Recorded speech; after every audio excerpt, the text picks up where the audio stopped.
Hi అండి, welcome back to our channel. ఈరోజు మనం స్టాట్యూ ఆఫ్ సోషల్ జస్టిస్, అదేనండి విజయవాడలో ఉన్న అతి పెద్ద అంబేద్కర్ విగ్రహం చూడటానికి వచ్చామండి. ఇది 206 ఫీట్. 2024లో జనవరి 19న దీన్ని ఓపెన్ చేశారు. ఇదివరకు ఇక్కడ పీడబ్ల్యూడి గ్రౌండ్ ఈ ప్లేస్ ఇది. ఇప్పుడే అక్కడ దాన్ని ఈ స్టాట్యూ అండ్ చుట్టూ పార్క్తో పాటు చాలా బాగా డెవలప్ చేశారండి. విజయవాడలో చూడాల్సిన ప్లేసెస్లో ఏదైనా ఉంది అంటే అది కూడా ఇదొకటండి. బాగుంటుంది, పిల్లల్ని తీసుకొని అయితే వెళ్ళాలి. ఎందుకంటే అంబేద్కర్ గురించి బుక్స్లో చదవటం తప్ప ఆయన గురించి ఇలా చూస్తేనే తెలుస్తుంది. లోపలైతే ఆయన జీవిత చరిత్ర మొత్తం కూడాను మనకి కళ్ళకి కట్టినట్టుగా చూపించారండి. ఇది డే టైం కన్నా నైట్ టైం అయితే చాలా బాగుంటుందండి. చాలా అందంగా కనిపిస్తుంది. ఫుల్ లైటింగ్తో డెకరేట్ చేస్తారు. చాలా చాలా బాగుంటుంది మనకి నైట్ టైం అయితే. చూస్తున్నారు కదా, చుట్టూ కూడాను ఎంత అందంగా ఉందో. ఫుల్గా పార్కు గ్రీనరీతో చాలా బాగుంది. ఇది మెయిన్ రోడ్డుకి పక్కనే ఉంటుందండి, బందర్ రోడ్లో. ఈయన 1891 ఏప్రిల్ 14న జన్మించారండి. ఇతన్ని అంబేద్కర్ భీమ్రావ్ రామోజీ అని పిలిచేవారు. ఇక్కడ చూస్తున్నారు కదా, స్టాట్యూకి కిందను అంటే చుట్టూ సరౌండింగ్లో ఆయన పుట్టినప్పటి నుండి కూడాను ఆయన చేసే ప్రతి కార్యక్రమం, ఆయన తల్లిదండ్రులు, ఆయన వివాహం, విద్య, బాల్యం అన్నీ కూడాను మనకి కళ్ళకి కట్టినట్టు చూపించారండి.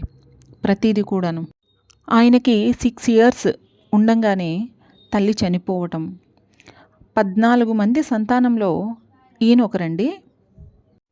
అలాగే 1927లో అంటరానితనం కోసం ఆయన చేసిన పోరాటం, అలాగే 1935లో ఆయన భార్య రమాబాయి ఆమె మరణం, ఇవన్నీ కూడాను మనకి కళ్ళకి కట్టినట్టు చూపించారు.